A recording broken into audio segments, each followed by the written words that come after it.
আলহামদুলিল্লাহি রাব্বিল আলামিন। আলহামদুলিল্লাহি ওয়া সালামুন আলা ইবাদিহিল্লাযীনা ইসতাফা। রব্বি আউযু বিকা মিন হামাযাতিশ শায়াতিন ওয়া আউযু বিকা রব্বি আইয়াহদুরুন। বিসমিল্লাহির রহমানির রহিম।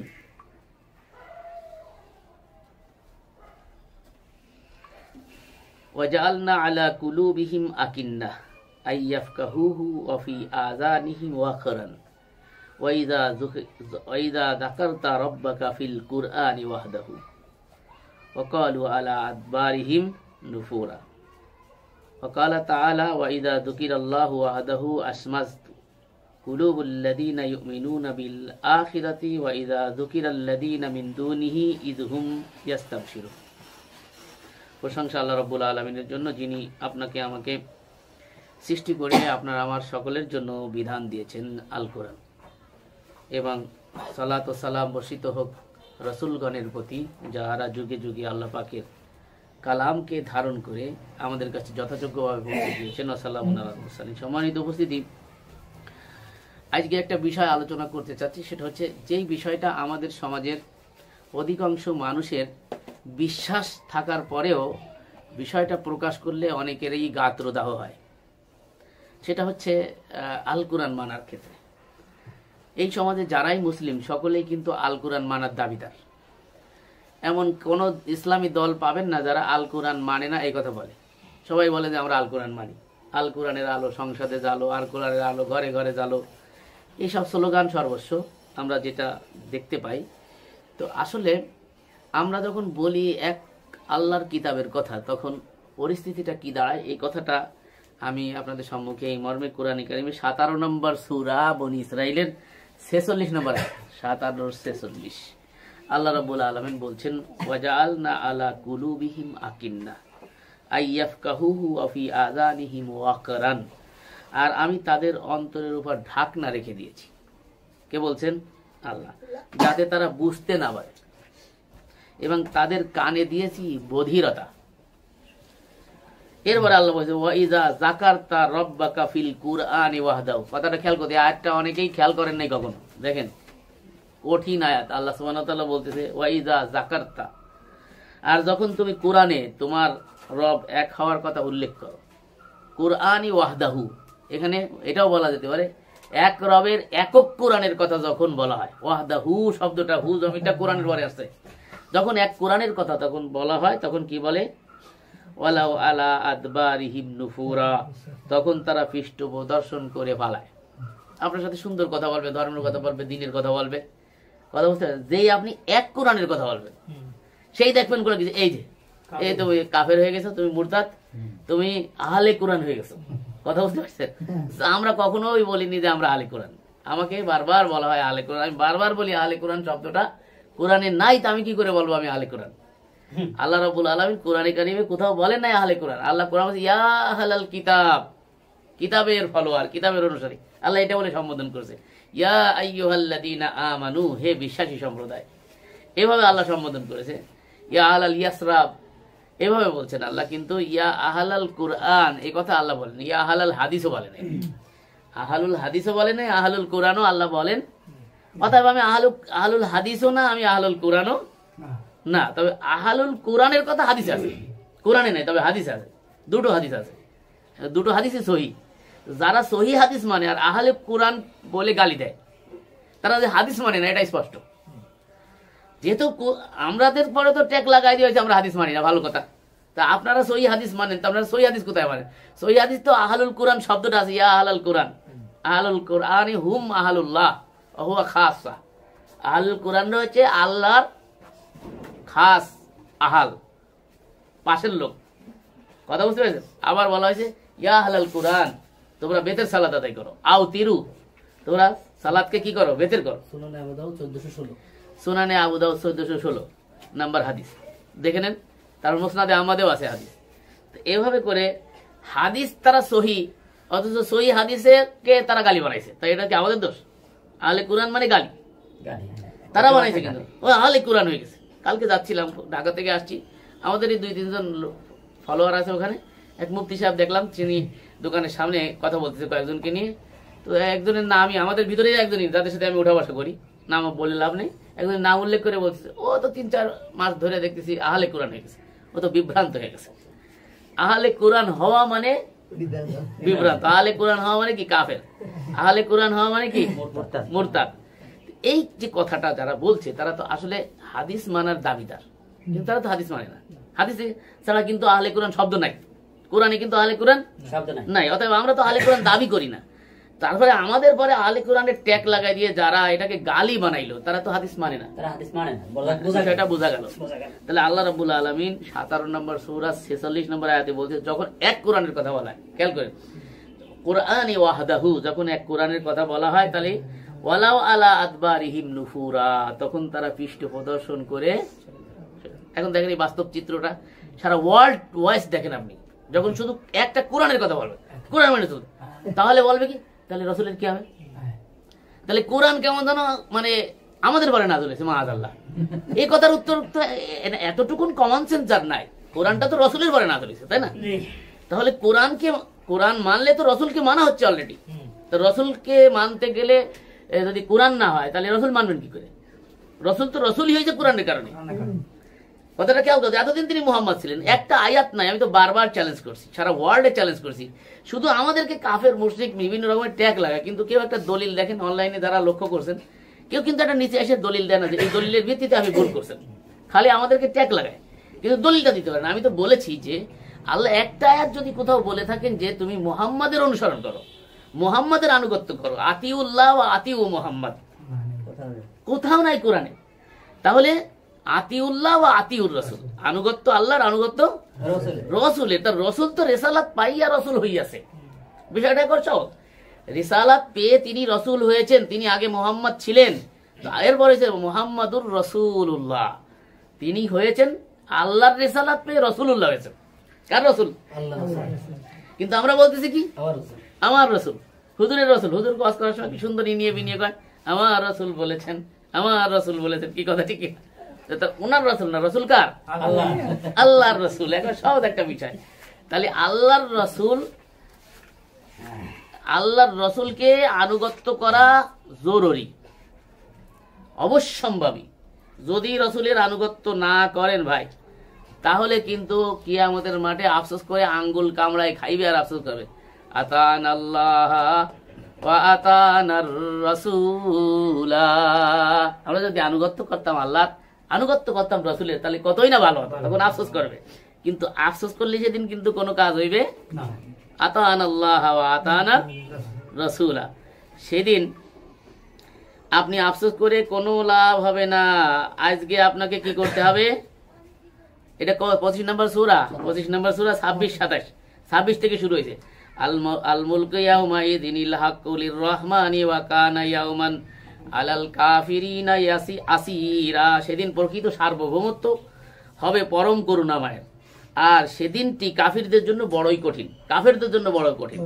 এরপরে 25 এসে বলছে, 25-27 এসে বলছে ওয়ায়াউমা ইয়াউযু যালিমি আলা ইয়াদাইহি ইয়াকুলু ইয়া লাইতানি ইত্তাখাযতু মা'আর রাসূলি সাবিলা। আর সেদিন জালিমরা নিজেদের হাত দুটো কামড়িয়ে বলবে, হায় আমি যদি রসুলের সাথে কোনো পথ অবলম্বন করতাম। রসুলের সাথে, খেয়াল করবেন, রসুলের সাথে। এই আয়াতটার অতীতে আপনি খেয়াল করেন, 1450 বছর আগে যখন রসুল ছিল, তখন তাদের যখন প্রশ্নবিদ্ধ হবে কিয়ামতের মাঠে, তখন তারা আফসোস করবে, নিজের হাত কামড়ায় তারা বলবে যারা রসুলকে উপেক্ষা করেছিল। তখন ইতিহাসে যেটা পাওয়া যায়, যারা রসুলের সঙ্গে ছিল তো তাদেরকে আমরা সাহাবী বলি, যদি তো কোরআনের ভাষা সাহাবী নাই। হ্যাঁ, কোরআনের ভাষায় হচ্ছে কি হাওয়ারিন, সাহায্যকারী, তাই না? আমরা তো সাহায্য করতে রাজি নাই নাকি? সাহায্যের বেলায় আপনারা কেউ নাই, এমনি আসি আপনারা মানি, কিন্তু সাহায্য করা যাবে না। আর ঈসা আলাইহিস সালামকে দিয়ে আল্লাহ বলেছে কুনু আনসারুল্লাহ, কে আছে আল্লাহর জন্য আমাকে সাহায্যকারী, কে আছে আল্লাহর জন্য আমাকে সাহায্যকারী। তখন হাওয়ারিরা কি বলছে? নাহানু আনসারুল্লাহ, আমরা হচ্ছে আল্লাহর জন্য আপনাকে, আল্লাহর জন্য সাহায্যকারী হতে হবে। তাহলে এটা কি ফরজ? এটা কি সুন্নত? ফরজ, ফরজ। এটা কি ফরজ? রসুলের সঙ্গে থাকা, মার রসুল সাবিলা। আফসোসটা করবে কি নিয়ে? হাদিস মানি নাই রসুলের, এটা নিয়ে আফসোস হইব না। কথা খেয়াল করতে হবে কিনা? রসুলের হাদিস মানি নাই এই কথাই কিন্তু আফসোস হবে না। আফসোসটা কি নিয়ে হবে? মার রসুল সাবিলা। আমি যদি রসুলের সঙ্গী হতাম, তো রসুলের সঙ্গী না হওয়ার কারণে সে কিন্তু আফসোস করবে। তাহলে বিষয়টা তো রসুলের সঙ্গে আপনি কি করাবে? 1450 বছর আগে যে রসুল মারা গেছে, সে রসুল কি এখন আপনারা আমার সাথে আছে? আর আপনি যদি সঙ্গী হতে চান তাহলে কি সম্ভব? পারবেন? সুন্নি হইতে হবে। যারা সুন্নি আছে না, সুন্নি মুসলমান, ওরা তো রসুলকে হায়াতুন নবী বলে। এই হায়াতুন নবী নিয়ে বাস করছি না, অনলাইনে আছে না, তো ওরা রসুলকে হায়াতুন নবী মনে করে, এখনো জীবিত আছে। এই জন্য সিয়ার খালি রাখে মিলাতে সময়, কিন্তু দেখা যাইবে না। কথা বুঝতে পারছেন? দেখা যাইবে না, হায়াতে আছে কিন্তু দেখা যাইবে না। তাহলে এখন বোঝা যাচ্ছে যে রসুলের সঙ্গী হতে হবে, এটা আল্লাহ পাকের নির্দেশ। নাহলে আপনি কিয়ামতের মাঠে কিন্তু আফসোস করবেন। তো রসুলের সঙ্গী হতে গেলে রসুল প্রেজেন্ট থাকতে হবে। অপোজিট সাইডে আল্লাহ পরে রাতে বলছে 28 আছে, বলতেছে 25-28, ইয়া ওয়াইলাতা লাইতানি লাম আত্তাখিজ ফুলানান খালিলা। হায় আমার দুর্ভোগ, আমি যদি অমুককে বন্ধুরূপে গ্রহণ না করতাম। মানে রসুলকে বাদ দিয়ে অমুক, রসুল বাদ দিয়ে যা আছে, অমুক তমুক যা আছে, তাকে যদি বন্ধুরূপে গ্রহণ, আগের আয়াতে বলা হয়েছে যে আমি রসুলকে বন্ধুরূপে গ্রহণ করতাম, তা কতই না ভালো হতো, রসুলের সাথী হইতাম। তো পরের আয়াতে এসে বলছে যে অমুককে যদি বন্ধুরূপে গ্রহণ না করতাম, কিয়ামতের দিন কিন্তু হাত কাটবে আর আফসোস করবে। এটা আল্লাহর কথা, আমার কথা না। এরপরে বলছে লাকাদ আদাল্লানি আনিয যিকরা লাকাদ আদাল্লানি আনিয যিকরি বাদা ইয জানি ওয়া কানা শাইতানু লিল ইনসানি খুযুলা। এই পার্টি হচ্ছে এই যাকেই বন্ধু গ্রহণ করবেন রসুল বাদ দিয়ে, এরা হচ্ছে শয়তান পার্টি। খেয়াল করেন আয়াতের মধ্যে, খেয়াল করেন এই যে 25-29 বলছে অবশ্যই সে তো আমাকে উপদেশ বাণী থেকে বিভ্রান্ত করেছিল। রসুলের কাজ হচ্ছে কোরআন থেকে কথা বলা, রসুল সতর্ক করবে কোরআন থেকে। আর যারা রসুল ছাড়া অন্যদেরকে বন্ধুরূপে গ্রহণ করবে, ওরা হচ্ছে শয়তান পার্টি, ওরা তো কোরআনের কাছে আসতে দেবে না। এটা কিন্তু আল্লাহ একেবারে স্পষ্ট করেছেন শুরুতেই, যে শয়তান প্রথমেই প্রতিশ্রুতি দিয়েছে যে আমি ডাইনে থেকে, বামে থেকে, সামনে থেকে, পিছন থেকে, চতুর্দিক থেকে ওদেরকে সিরাতাকাল মুস্তাকিম, সিরাতে মুস্তাকিম থেকে সরায় রাখবো। এই যে শয়তানের প্রতিশ্রুতি, শয়তান কিন্তু এই প্রতিশ্রুতি দিয়েছে। আর সিরাতে মুস্তাকিমটা কি? যুকরুফের 43-44 সূরা যুকরুফ 43 নম্বর সূরা, আয়াত নম্বর কত? 44। আল্লাহ রাব্বুল আলামিন যে ফাস্তামসিক বিল্লাযী উহিয়া ইলাইকা, শক্তভাবে ধারণ করো যা তোমার প্রতি ওহী করা হয়েছে। আর ওহী কি? আওহাইনা হাযাল কুরআন উহিয়া হাযাল কুরআন। এই কোরআনকে হাযাল কুরআন ইশারা করে এই কোরআনকে ওহী করা হয়েছে। তো এই কোরআনকে শক্তভাবে ধারণ করো। ইন্নাকা আলা সিরাতিম মুস্তাকিম, এটা যে সরল পথ। তাহলে শয়তান চায় না সরল পথে আপনাকে থাকতে দিবে, তাহলে সরল পথটা কোরআন, সরল পথ কোরআন। এখন এই কোরআনের পথে আপনাকে আসতে দেবে না।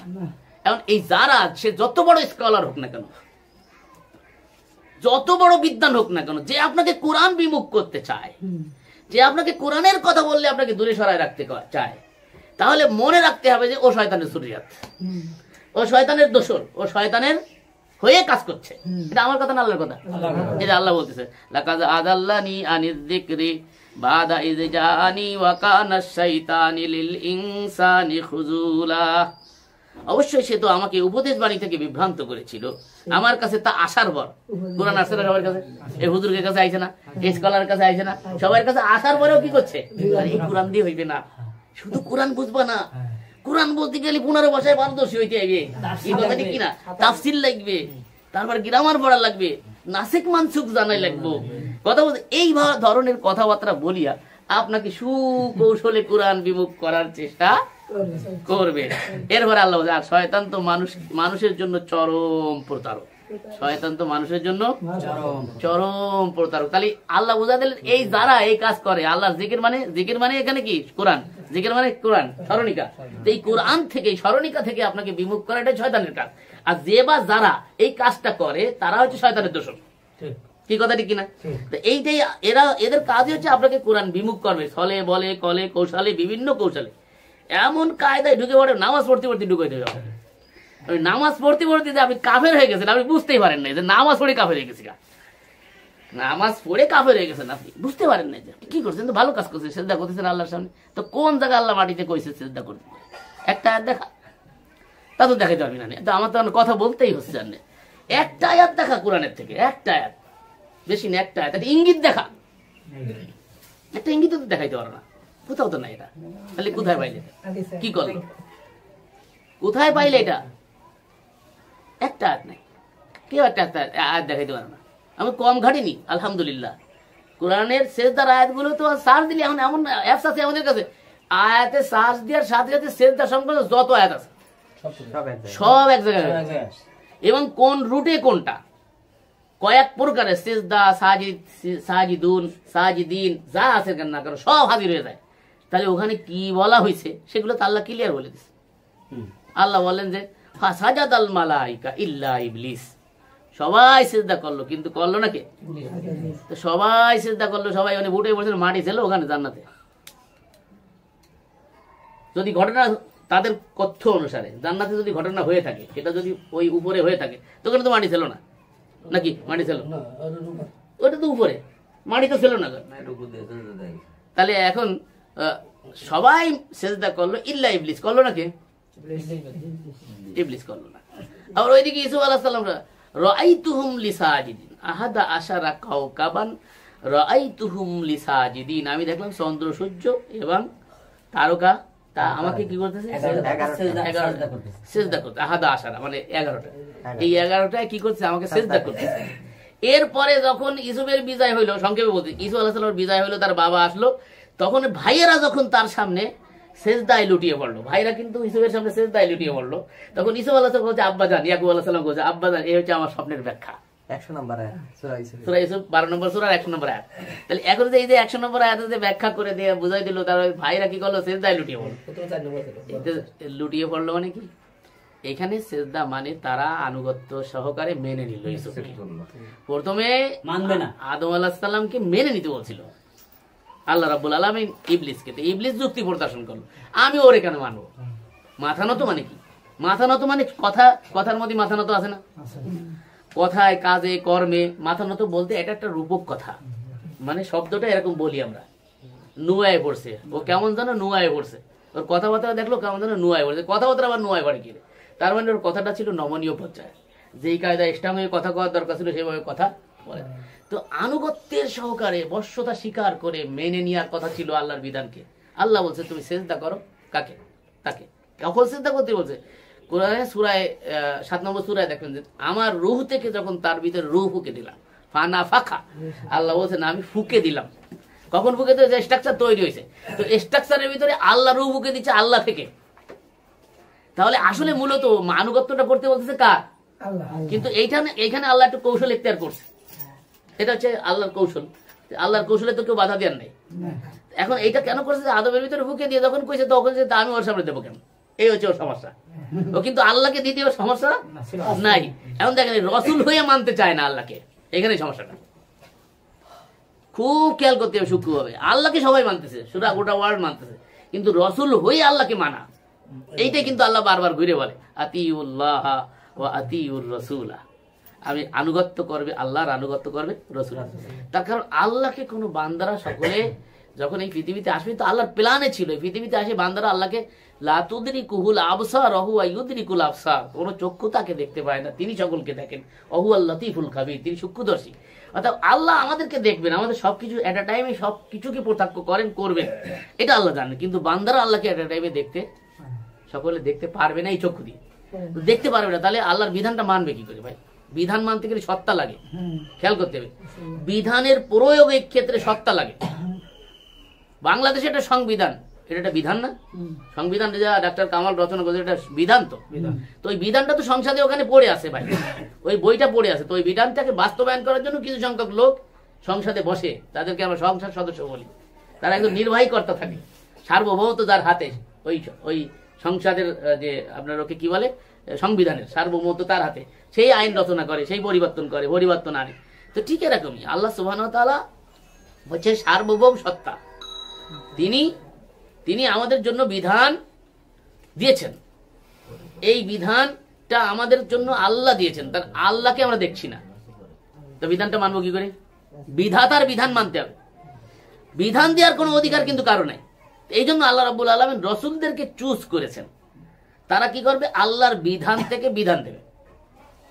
রসুল চিনবেন কি করে? রসুল চিনতে কোনো বেশি কষ্ট করা লাগবে না, সহজ একটা বিষয়। যেই বান্দা টোটালি কোরআন অনুসারে চলে, কোরআন অনুসারে বলে, কোরআন অনুসারে আপনাকে হুকুম দেয়, একটা সহজ বিষয়। এই কোয়ালিটি সম্পন্ন লোক সকলেই আবার এক কোয়ালিটির হবে না। রসুলদের মধ্যে আল্লাহর কাছে তারতম্য আছে, আমাদের কাছে নাই। খেয়াল করতে হবে, ইমানের ক্ষেত্রে আমরা তারতম্য করবো না। কিন্তু আল্লাহ বলেছেন যে তিলকার রসুল ফাজ্জালনা বাযুকুম আলা বাস, রসুলদের মধ্যে কারো থেকে কাউকে আল্লাহ মর্যাদা দিয়েছে, সেটা আল্লাহর কাছে। এই মর্যাদা নিরূপণ আমরা করবো না। আমাদের ব্যবহার হচ্ছে লা নুফাররিকু বাইনা আহাদিম মির রসুলি, রসুলদের মধ্যে আমরা কোনো তারতম্য করব না। আমরা রসুলটা চিনবো কি করে, এইটা হচ্ছে বিষয়টা। রসুল চিনতে গেলে আপনাকে বুঝতে হবে তিনি আল্লাহর বিধান থেকে বিধান দেন, আল্লাহর কথা থেকে কথা বলেন। হ্যাঁ, এই জন্য ওই যে ইয়াসিনের শুরুতেও আছে, ইয়াসিন ওয়াল কুরআনিল হাকিম ইন্নাকা লামিনাল মুরসালিন আলা সিরাতিম মুস্তাকিম, নিশ্চয়ই আপনি রসুলদের মধ্যে অন্যতম, হাযা সিরাতুম মুস্তাকিম, আপনি সরল পথেই আছেন, আল্লাহ বলে দিচ্ছে। তাহলে এই সিরাতে মুস্তাকিম হচ্ছে কোরআন। এই কোরআন নিয়ে যিনি থাকবেন, কোরআন নিয়ে যিনি চলবেন, কোরআনের কথা যিনি বলবেন, তিনি তাকে মান্য করা, তাকে মান্য করার মাধ্যমে আল্লাহকে মান্য করতে হবে। তার কারণ আল্লাহ আপনার কাছে সরাসরি আসবে না। বিধান দেবেন কিনি, যিনি রসুল থাকবেন তিনি এসে বিধান দেবেন। এই জন্য রসুলকে মান্য করা আল্লাহর মতো বরজ করেছে। কিন্তু এখানে বিষয়টা হচ্ছে সৃষ্টি আর স্রষ্টার মধ্যে যে পার্থক্যটা আছে, এই জন্য ওয়াও শব্দটা আমি আস্তে আস্তে ভাবতেছিলাম যে ওয়াওটা বারবার আল্লাহ লাগাইছে এই জন্য যে বিধানের ক্ষেত্রে কোনো পার্থক্য আল্লাহ রাখে না, কিন্তু স্রষ্টার সৃষ্টির যে পার্থক্য আছে এইটা বোঝানোর জন্য এই ওয়াওটাকে আল্লাহ ব্যবহার করছে। তা না হলে কিন্তু বিধানের ক্ষেত্রে কোনো পার্থক্য নাই। এবং পার্থক্য করলে কাফিরিনা হাক্কা, এটা 4 নম্বর সূরা 150 আল্লাহ বলছে, যারা আল্লাহ এবং তার রসুলের মধ্যে পার্থক্য করে তারা হচ্ছে হক কাফের। মানে এই কাফেরের মধ্যে কোনো সন্দেহ নাই। বুঝতে হবে বিষয়টা, খুব ভালো করে বুঝে নিতে হবে, তা না হলে পরে আবার সমস্যা হয়ে যাবে। তারপরে আরেকটা আয়াত আপনাদেরকে দেখাই, এই রিলেটেড যে প্রথম আয়াতটা বলেছিলাম আপনাদেরকে 17 আর 46, আর এই রিলেটেড আরেকটা আয়াত হচ্ছে 39 এর 45। নোট করেন 39 এর 45 রিলেটেড আয়াত। দেখেন পরিস্থিতিটা কি বাস্তবতা এখন এইটাই, সেজন্য এই আয়াত দুটো আমি আপনাদেরকে শোনায় রাখলাম। এই দুটো বাড়িতে দিয়ে আবার পড়বেন। ওয়াইদা যুকিরাল্লাহু ওয়াহদাহু আসমাস্তু কুলুবুল্লাযীনা লা ইউমিনুনা বিল আখিরাতি ওয়াইদা যুকিরাল্লাযীনা মিন দুনিহি ইযহুম ইয়াস্তাবশিরুন, যারা আখিরাতে বিশ্বাস করে না, এক আল্লাহর কথা বলা হলে তাদের অন্তর সংকুচিত হয়ে যায়। এক আল্লাহর কথা মানে এক আল্লাহর বিধানের কথা বললি, এক বিধানের কথা, এক আল্লাহর এক বিধান, এটা বললে তাদের অন্তর কি হয়ে যায়, সংকুচিত হয়ে যায়। আর আল্লাহ ছাড়া অন্য উপাস্যগুলোর কথা বলা হলে তখনই তারা আনন্দে উৎফুল্ল হয়। যদি কয় যে আল্লাহরও চলবে, হ্যাঁ, সাথে সাথে অলি আল্লাহরও চলবে, খাজা বাবারও চলবে, ইয়া আল্লাহ মদত কইলে খুব কষ্ট লাগে।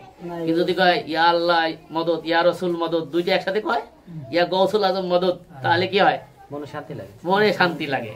আর শুধু আল্লাহর কথা, আল্লাহই সবকিছু করতে বলা, আল্লাহরই বিধান মানতে হবে। রসই লাগাইলে সমস্যা, রসই লাগাইলে সহ্য করতে পারে না, অথচ হাত বাইন্দেই বলছি ইয়াকা নাবুদু ওয়া ইয়াকা নাস্তাইন, আপনারই রসই লাগাইছে, আপনারই ইবাদত করি আর সাহায্য একমাত্র আপনারই কাছে চাই, রসই। তাহলে রসই লাগানোর মানে হচ্ছে এইখানে আর কাউকে অংশ স্থাপন করা যাবে। ভাবি যদি আপনারা কয় তোমারেও ভালোবাসি, তাহলে আপনার কি মনে হবে, ভালোবাসা দিচ্ছে মনে হবে, তোমারেও ভালোবাসি, তার মানে এই কথাই প্রকাশ করে যে ভাবির আরো কেউ আছে বা একাধিক হতে পারে। কি কথা ঠিক কিনা? তাহলে ভালোবাসার বহিঃপ্রকাশ এটা ঘটলো। ভাবি যদি এই কথা আপনার গায়ে শুধু তোমাকেই ভালোবাসি, তোমাকেই চাই, কি তোমারই জন্য, তখন আপনি বলেন যে আর কিছু এখানে আর নাই। তখন দেখেন এই ভালোবাসা হচ্ছে পিওর নাকি, এই ভালোবাসা হচ্ছে কি খাঁটি। এটাই আমরা বলতেছি আল্লাহর কাছে, ইয়াকা নাবুদু, আপনারই ইবাদত করি, ওয়া ইয়াকা নাস্তাইন, সাহায্য একমাত্র আপনারই কাছে চাই। এটা হচ্ছে তাওহীদ। এটা হচ্ছে কি এক আল্লাহর এক বিধান, এই তাওহীদ। তাওহীদ শুধু শুনছেন কিন্তু তাওহীদ আসলে মানতে পারিনি। তাওহীদের নামে শিরক চলতেছে, খালি মাজার পূজা অমুক পূজা বিধানেই শিরক করে রাখছে। আল্লাহর বিধানের পাশাপাশি রসুলকে বিধাতা বানানো হয়েছে। এই জায়গার থেকে বের হওয়ার জন্য আমরা আহ্বান করছি সারা ওয়ার্ল্ডে, সারা বিশ্বে যারা আমাদের সামনে এখন আছেন, যাদের কাছে চলে যাবে আমাদের এই কথাগুলো, সকলকে আমরা আহ্বান করছি, উদ্যত্ত আহ্বান করছি মুসলিম উম্মাহ ফাউন্ডেশনের পক্ষ থেকে যে আপনারা সকলে ফিরে আসুন এক আল্লাহর এক বিধানের দিকে, আর আল্লাহর বিধানের সাথে আমরা কাউকে শরিক না করি। মহান আল্লাহ আমাদের সকলকে বুঝার, উপলব্ধি করার তৌফিক দান করুন। আমা আল্লাহর রসুল ইল্লাল বালাগুল মুবিন। সালাম ভাই, কেমন আছেন? সালাম, আলহামদুলিল্লাহ রাব্বিল আলামিন, অনেক ভালো আছে। আপনি? আলহামদুলিল্লাহ রাব্বিল আলামিন ভাই, আমি অনেক ভালো আছি। অনেকদিন ধরে আপনার সাক্ষাৎ নাই। তো আজকে আমরা একটা নতুন গবেষণা নিয়ে আলাপ করব। তো আপনাদের অনেক অনেক ধন্যবাদ ভাই যে আপনি সময় দিতে পারতেছেন, আমারও সময় নাই। তারপর আজকে আমরা যে গুরুত্বপূর্ণ বিষয়টা নিয়ে একটু আলোচনা করব, সেটা দুই ভাই মিলে যদি করি তাহলে বেটার হয়। সেটা হচ্ছে গিয়া মানে আমার যে গবেষণা বা আমার যে আন্ডারস্ট্যান্ডিং সেটা আপনার সাথে আমি শেয়ার করি। তারপরে আপনি যদি কোরআন থেকে আর একটু শেয়ার করেন তাহলে এটা আমাদের জন্য ভালো হয়। সেটা হচ্ছে কোরআনে বর্ণিত। আমি এখানে বলতে চাই মানে এই যে কোরআন আপনি আমার কাছে দেখছেন, ঠিক জি আছে? ভাই, জি জি মানে এই কোরআনের পাতায় মোহাম্মদুর রসুল্লাহ ওয়া খাতামান নাবিয়িন আছে, আছে কিনা? জি জি জি এর বিপরীত মানুষের লেখা গ্রন্থতেও মোহাম্মদ আছে, কিন্তু তার নাম হচ্ছে মোহাম্মদ ইবনে আব্দুল্লাহ ইবনে আব্দুল মুত্তালিব ইবনে হাশিম, তাই তো? জি জি জি তো আমি 100 সিরিজ পর্বে কি বলে কোরআনের মোহাম্মদুর রসুল্লাহ এবং হাদিসের মোহাম্মদ ইবনে আব্দুল্লাহ, এই দুইজনের মাঝে যে সংঘর্ষ এবং পাঙ্গা আর একে অপরের যে মোকাবেলা, সেটা নিয়ে 100 পর্বে মানে সিরিজ করতে যাচ্ছি। যার প্রথম পর্ব হলো, যা আপনার সাথে আমি কিছু জিনিস আপনার গবেষণা যা মানে এখানে আমি ইনক্লুড করব। আর এই প্রথম পর্ব যদি আমাদের বাংলা ভাষাভাষী যত ভাই বোন আছে তারা বুঝতে পারে, বাকি 99 পর্ব বুঝে নেবে। বুঝতে পেরেছেন? জি জি জি সবচেয়ে ইম্পর্টেন্ট হচ্ছে লেখা প্রথম পর্বটা বুঝতে হবে, তাইলে বাদ বাকি যে 99 পর্ব সেটা বুঝতে পারবে, এই তো বলতে সহজ হয়ে চাচ্ছেন। যাবে বুঝতে, জি হ্যাঁ। জি কারণ এই পাঙ্গাটা আর এই সংঘর্ষটা আর এই যে মোকাবেলাটা, এটা আমি তুলে ধরবো কোরআনের মোহাম্মদুর রসুল্লাহ ওয়া খাতামান নাবিয়িন কি বলছে, আর হাদিসের মোহাম্মদ ইবনে আব্দুল্লাহ ইবনে আব্দুল মুতালিব ইবনে হাশিম কি বলেছেন।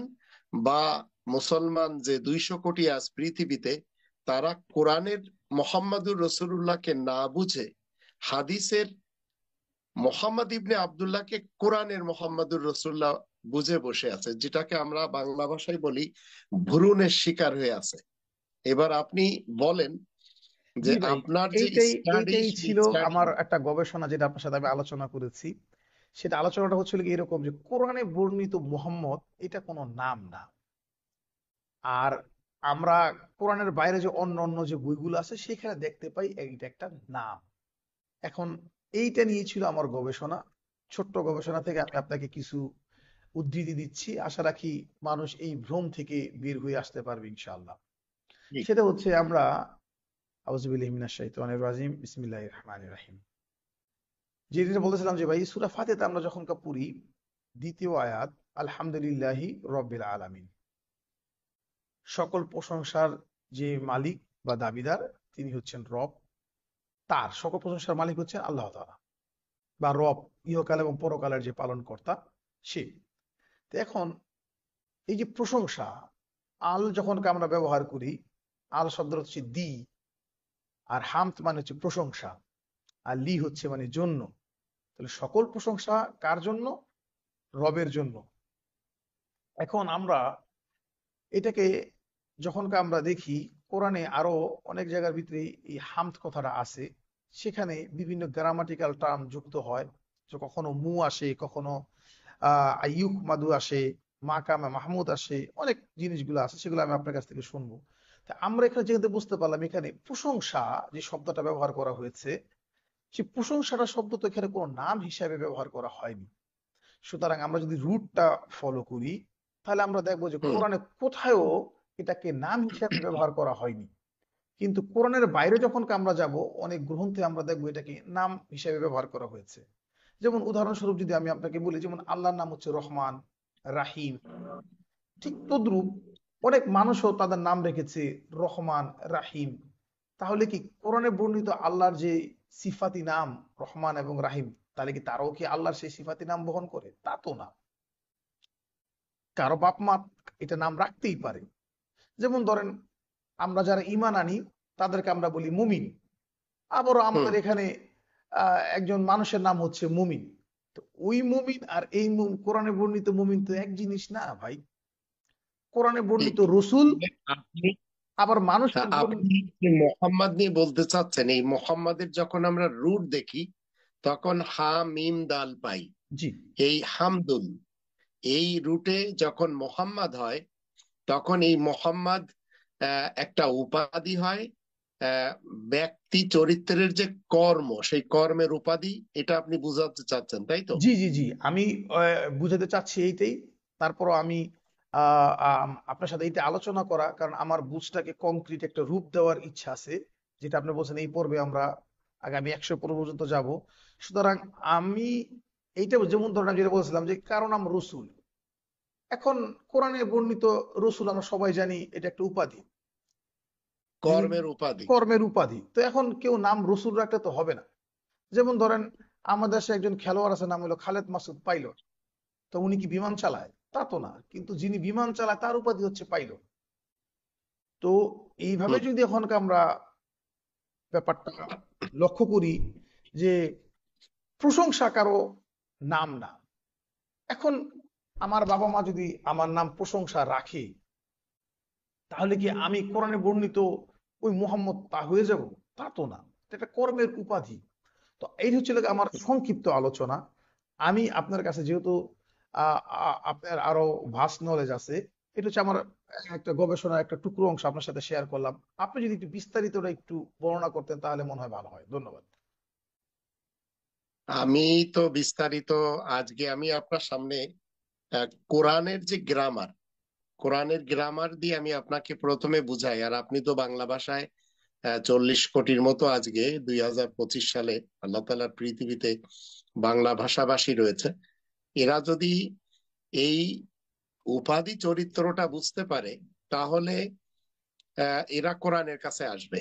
আর যদি উপাধি চরিত্রকে নাম বোঝে, তাহলে 200 কোটি মানুষ যেভাবে আরব ইতিহাসের একজন নামের মোহাম্মদ ইবনে আব্দুল্লাহকে নিয়ে পথভ্রষ্ট হয়েছে, এরা কখনো কোরআনের মোহাম্মদুর রসুল্লাহ ওয়া খাতামান নাবিয়িনের দিকে আসতে পারবে না। আর এটা এমন একটা জিনিস, যেমন খ্রিস্টান সমাজ তারা পথভ্রষ্ট হয়েছে। কি বলে, আর মজার জিনিস হচ্ছে আপনি যে শহরে থাকেন সেই শহরেই কিন্তু খ্রিস্টানদের একটা মতবাদের শহর। ভ্যাটিকানটা আপনার কি বলে সাথেই। এখান থেকে যে মতবাদটা দেওয়া হচ্ছে, এবং সেই মতবাদে বলা হচ্ছে ঈসা রাসূলকে ওরা জিসাস ক্রাইস্ট বলে, যে তাদের যত গুনাহগার আছে খ্রিস্টান সমাজের গুনাহ নিষ্পত্তি করে তিনি শুলিতে চড়েছেন। এটা একটা কথিত কথা, বা তাদের কাছে এই টাইপের প্রুফ আছে। আর মোহাম্মদুর রসুল্লাহ ওয়া খাতামান নাবিয়িনকে যারা মোহাম্মদ ইবনে আব্দুল্লাহ মনে করে চলেছেন, তারাও ঠিক একই মতবাদে বিশ্বাসী, যে পরকালে এই মোহাম্মদ ইবনে আব্দুল্লাহ ইবনে আব্দুল মুত্তালিব ইবনে হাশিম তাদের সকল গুনাহ খাতা মাফ করায় জান্নাতে নিয়ে যাবে। শুনেছেন কিনা? জি জি, অবশ্যই অবশ্যই, অসংখ্য এবং বইয়ে লেখা তারা আছে। ওই লোকটাকে আবার আরবিতে আরেকটা নাম দিয়েছে শাফিউল মুজনাবিন। মানে এমন একটা শব্দ যে যত দুষ্কৃতিকারী, ভ্রষ্টাচার, নৈরাজ্য সৃষ্টিকারী এবং দুর্নীতিবাজ, এদের সকলকে, এক কথায় চোর, ডাকাত, জিনাখোর, রিবাখোর, এদের সবাইকে সুপারিশ করে পরকালে জান্নাতে নিয়ে যাবে। এই রকম আশা হচ্ছে 200 কোটি মুসলমানের।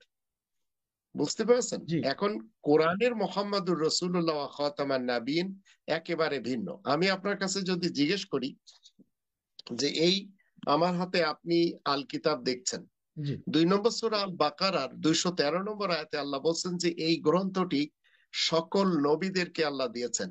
জি পড়েছেন না আপনি? জি জি জি জি। তো সকল নবীদেরকে আল্লাহ দিয়েছেন। সকল নবীদের ভিতরে মোহাম্মদ ইবনে আব্দুল্লাহ নামক কোন নবীর নাম পেয়েছেন? জি না, নাই। সকল নবী বলতে কোরআনের 19 জন নবী জি প্লাস তারা রাসূল। জি সেই 19 জন নবী যদি আমি মুখস্থ আপনাকে বলি, তাহলে আপনি বা যারা আমাদের দর্শক রয়েছে বা দর্শক থাকবে, এরা সবাই বুঝবে তার ভিতরে মোহাম্মদ ইবনে আব্দুল্লাহ নেই।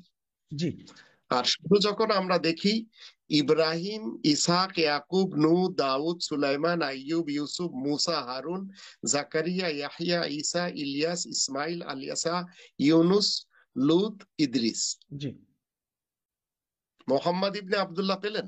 জি না, নেই। কিন্তু 200 কোটি মুসলমানদের ভিতরে অনেক বড় বড় স্কলার্স রয়েছে, যেমন আমাদের দেশে মিজানুর রহমান আজহারী সাহেব, তিনি তাকে বিশ্ব নবী বলে, আবার শায়েখ আহমদুল্লাহ তাকে আখিরি নবী বলে, আবার অনেকে তাকে আখিরি রাসূল বলে। ঠিক আছে, এইভাবে বলে তারা কোরআনের মোহাম্মদুর রসুল্লাহ ওয়া খাতামান নাবিয়িনকে একপাশে রেখে ইতিহাসের মোহাম্মদ ইবনে আব্দুল্লাহকে ইস্টাবলিশ করেই চলেছে। আর আমাদের এই স্বাধীন নতুন বাংলাদেশের 18 কোটি মানুষ পথভ্রষ্ট হয়ে ঘুরে বেড়াচ্ছে। পশ্চিম বাংলার বাঙালিরাও, আরো অন্যান্য পৃথিবীর যেখানেই বাংলা ভাষা বলুক না কেন, সবাই কোরআনের মোহাম্মদুর রসুল্লাহ ওয়া খাতামান নাবিয়িনকে ছেড়ে দিয়েছে। জি, এর এখন জন্যই আপনি বাংলা ভাবে বলছেন যে মোহাম্মদের বাংলা অর্থ হচ্ছে আয়াত প্রচারের কারণে প্রশংসিত। প্রশংসিত উপাধি ধারক। জি জি জি, এখনই প্রশংসিত যদি কোনো বাঙালির নাম হয়, তাই বলে সে মোহাম্মদ হয়ে যাবে না, তাই কিনা? জি এটা জি তো জি, বলতে চেয়েছেন। এটাই বলতে চাচ্ছি। জি, ওকে, এখন যদি এটা একটা উপাধি চরিত্র, আপনি আবার আর একটা কথা বললেন পাইলট। তো পাইলট তো এটা উপাধি অর্জন করতে হয়। এখন কারোর বাবা মা পাইলট লিখে দিয়েছে, নাম রেখে দিয়েছে, এখন যদি আপনি সেই পাইলটের নিয়ে যান ঢাকা বিমানবন্দরে, আর প্রাইভেট একটা বিমানে আপনাকে আর আমাকে বসায় যদি বলি পাইলট তুমি আমাদের দুজনকে যশোরে নিয়ে যাও, তো পদ্মা নদীতে ডুবে দেবে, তাই কিনা? ও তো ফ্লাই করতে পারবো না ভাই, পদ্মা নদীতে ডুবে দেখা পারবে বলতো। না। কারণ এটা হ্যাঁ, তো ঠিক একই কায়দায় কোরআনের মোহাম্মদুর রসুল্লাহর জায়গাতে যদি আপনি মোহাম্মদ ইবনে আব্দুল্লাহকে ফিট করেন, তো উনি নিজে 40 বছর বয়সে হীরা গুহাতে বলেছেন মা আনা বিকারি, আমি পড়ালেখা জানি না। জি আবার ঠিকই তিনি বলতেছেন আনা খাতামান নাবিয়িন লা নাবিয়্যা বাদি, আমি হচ্ছি শেষ নবী, আমার পরে আর কোনো নবী আসবে না। তো এই টাইপের অনেক কথা ওনার ইতিহাস থেকে আমরা পাই, কিন্তু কোরআনের মোহাম্মদুর রসুল্লাহ ওয়া খাতামান নাবিয়িন দ্বারা সত্যায়িত না, এবং সেটি আমরা মানতেও পারবো না। তো রবের শান্তির পৃথিবীতে আপনি আমি মুমিন মুসলিম হলে আপনাকে আমি কোরআনের যে গ্রামার, আমি দ্বিতীয় পর্বে আহ আরব ইতিহাসের যারা খ্রিস্টান বিদ্বান এবং ইহুদি বিদ্বান তাদের বানানো যে গ্রামার, সেটি আমি দ্বিতীয় পর্বতে বলবো। আর তৃতীয় পর্বতে আমি বলবো যে পৃথিবীতে যারা নবী হওয়ার দাবি করেছে এবং পৃথিবীতে যারা নবী বানিয়েছে তাদের নাম এবং তাদের এই লকবগুলো আমি বলে দেব, যেগুলি কোনোভাবেও কোরআনের মোহাম্মদুর রসুল্লাহ ওয়া খাতামান নাবিয়িন দ্বারা সত্যায়িত না। এবার আপনি আসেন মোহাম্মদ কোরআনের, যেটা আপনি শুরুতে বললেন, যেটা এর রুট হচ্ছে হামদুন, হে মিম দাল। জি তো মোহাম্মদ এক সময় আহমদ হয়, আহমদ বলেন মোহাম্মদ বলেন, এর রুট কিন্তু হামদুন, হা মিম দাল।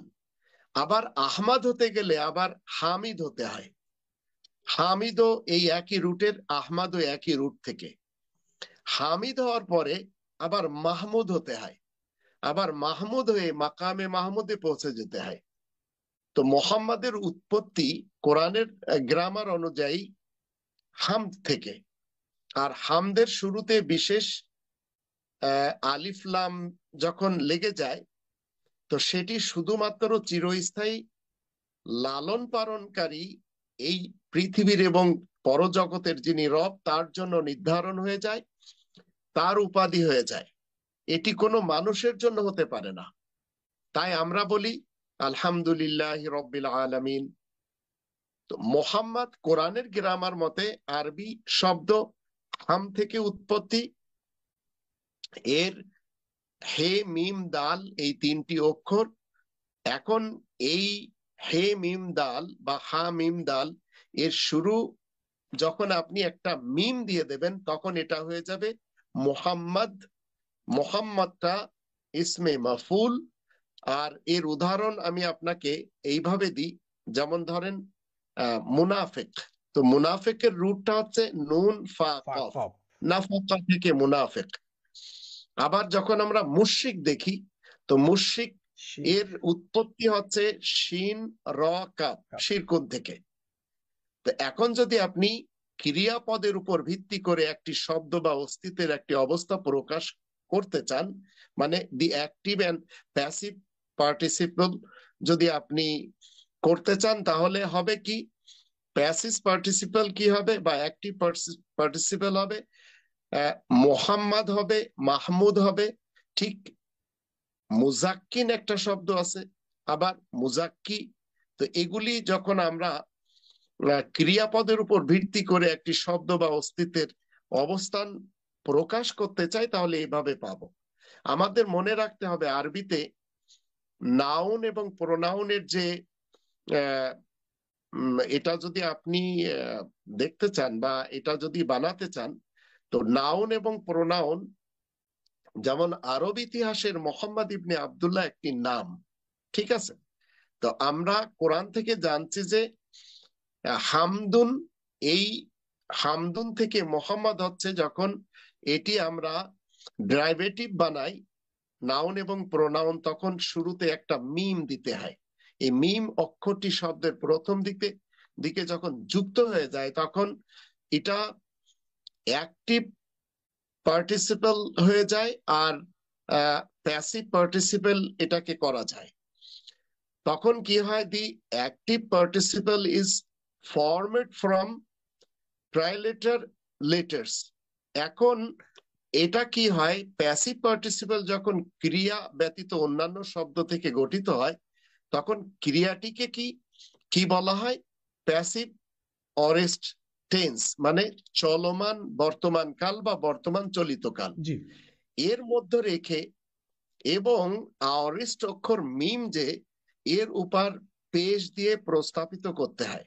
তো এখন যখন প্রতিস্থাপিত আপনি করে দিবেন, তখন হয়ে যাবে কি, এটা হামদুন থেকে মোহাম্মদ মোহাম্মদ। হয়ে যাবে। জি। যেমন ধরুন, একটা শব্দ আছে মুকাদ্দাম, এর রুট হচ্ছে কদম। সেই মুকাদ্দামকে যদি আপনি আবার কি বলে শুরুতে ইয়া পেশ ইউ দেন, তখন হয়ে যাবে ইউকাদ্দাম।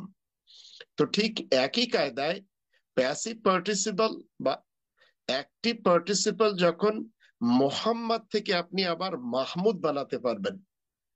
এখন ঠিক একই কায়দায় যেভাবে আপনাকে বললাম যে যারা মুশরিক, এই মুশরিক শিরিক যারা করে তাদেরকে বলা হয় অংশীবাদী যারা।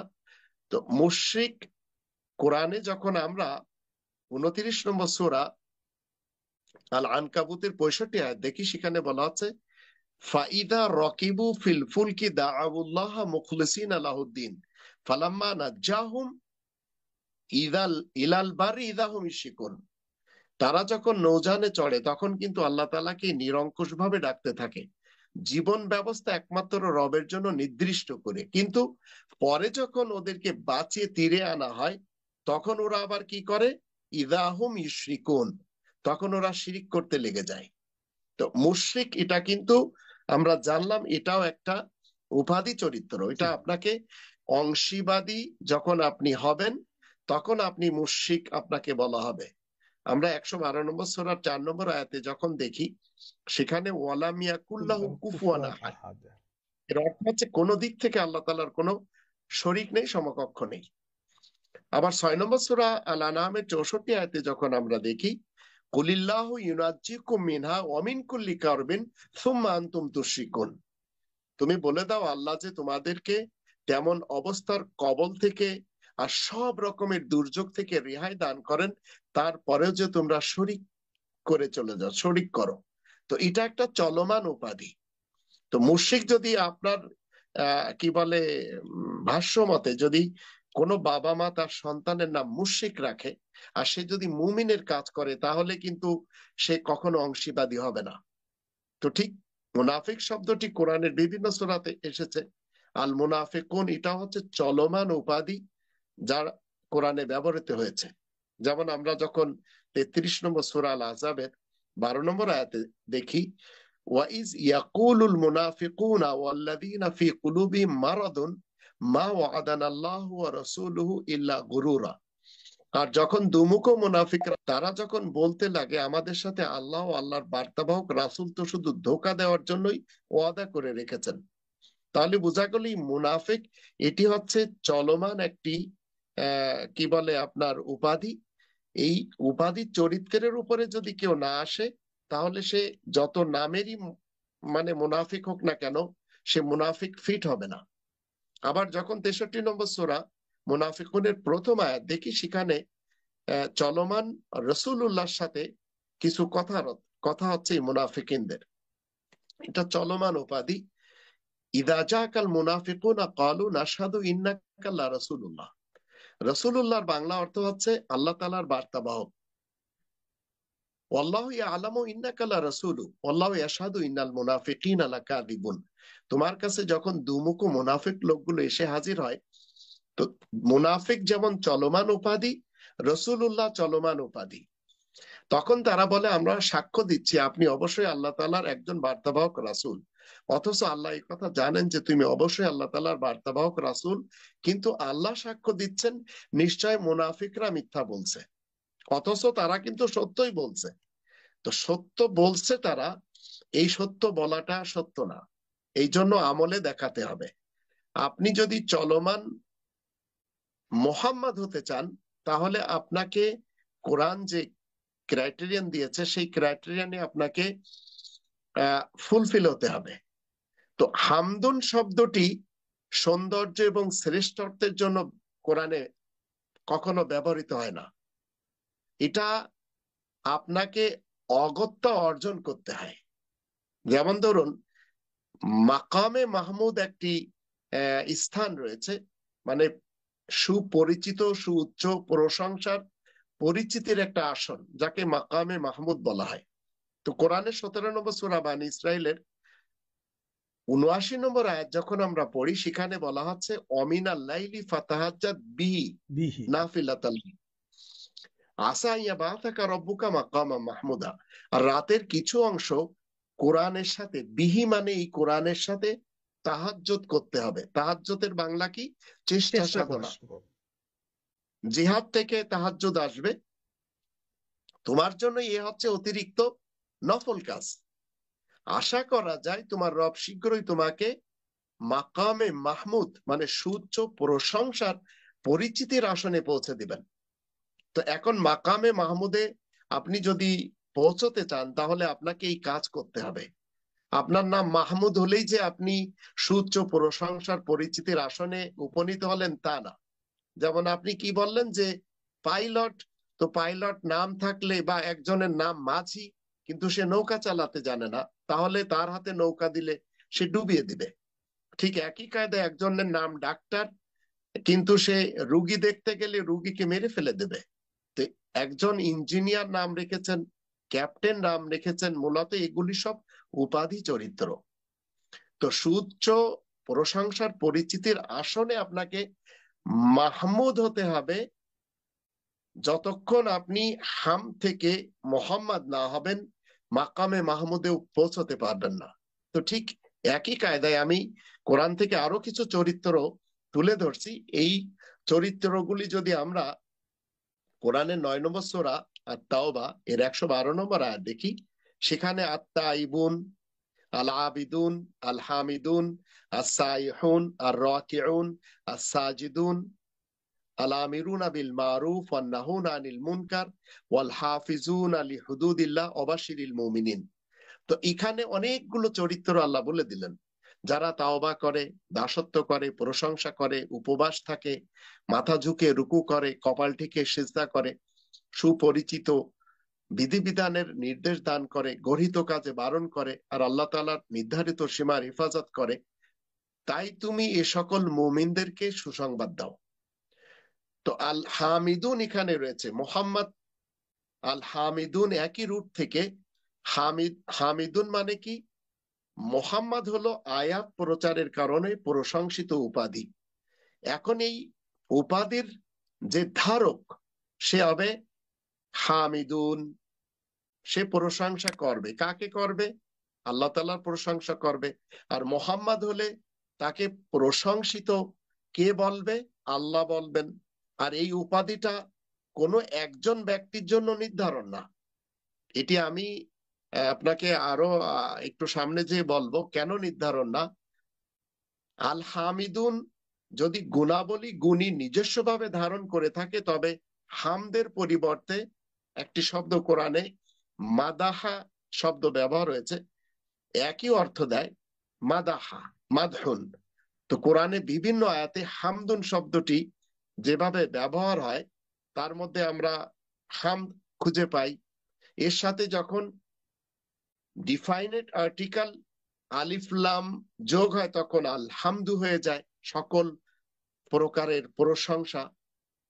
আবার লিল্লাহ মানে আল্লাহ তাআলার জন্য, এটা কোনো মানুষের জন্য হতে পারে না। তো এইটাকেই সূরা ফাতিহাতে ডিটারমাইনার হিসাবে স্পেসিফিক নাউন কে বুঝিয়েছে। তো এটা আপনাকে আমাকে ধারণ করতে হবে। বাবা মা মোহাম্মদ নাম রেখে দিয়েছে বা হামিদ নাম রেখে দিয়েছে, তাতে আপনি আল্লাহ তাআলার প্রশংসাকারী হয়ে গেলেন, তা না। ঠিক একই কায়দায় ইউহমাদু, এটা পার্সোনাল প্রোনাউন, মানে তাদের প্রশংসা করা হোক। তো তাদের প্রশংসা করা হোক এমন লোক, যা কোরআনে আমি আপনাকে দেখাচ্ছি যে কিছু লোক পৃথিবীতে রয়েছে তাদের নাম মোহাম্মদ, তাদেরই গডফাদার হচ্ছেন আরব ইতিহাসের মোহাম্মদ ইবনে আব্দুল্লাহ। তিনি সবসময় এমন কিছু কাজ করে গেছেন যে তাকে সবাই যেন প্রশংসা করে। তো দেখবেন তার নামে দরুদ শরীফ বানানো হয়েছে, তার নামে দরুদে তাজ বানানো হয়েছে, দরুদে লাখি বানানো হয়েছে। এইভাবে 42 প্রকারের দরুদ তার নামে মানুষেরা তৈরি করে নিয়েছে। এবং লোকটি বলে গেছে যে আমার নামে যদি তোমরা দরুদ পড়ো সেটি আমার কবরে পৌঁছে দেওয়া হয়। আবার তার মান্যকারীরা তাকে একটি বিশেষ সমাধিতে সমাধিত করে এবং মনে করে তারা সেখানে যে সালাম দিলে সে শোনে।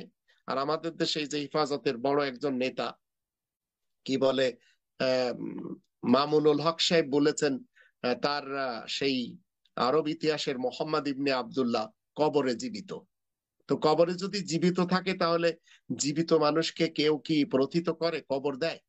আপনি কি দেবেন আপনার ফ্যামিলির কোন জীবিত মানুষকে ধরে নিয়ে কবর দিয়ে দিবেন? তো ঠিক ইতিহাসের ব্যক্তিটা নিয়েই আমাদের বাঙালি সমাজ তারা কোরআনের মোহাম্মদুর রসুল্লাহ মনে করে চলেছে। তো এই লোকগুলো যে ইতিহাসের লোকটিকে মানে, সে শুধু একা না। আমি 40 জনের উপরে এই নবী হওয়ার দাবিদারদের ফিরিস্তি আপনাদের শোনাবো আমার এই সিরিয়ালে। তো এখন কোরআনের 3 নম্বর সূরা আলে ইমরানের 187 আর 188 এই আয়াত দুটি থেকে আমরা দেখতে পাবো যে অনেকগুলো মোহাম্মদ পৃথিবীতে রয়েছে। আর সেই সকল মোহাম্মদ এই নামের এরা সবাই ফলো করে চলেছে সে আরব ইতিহাসের মোহাম্মদ ইবনে আব্দুল্লাহকে।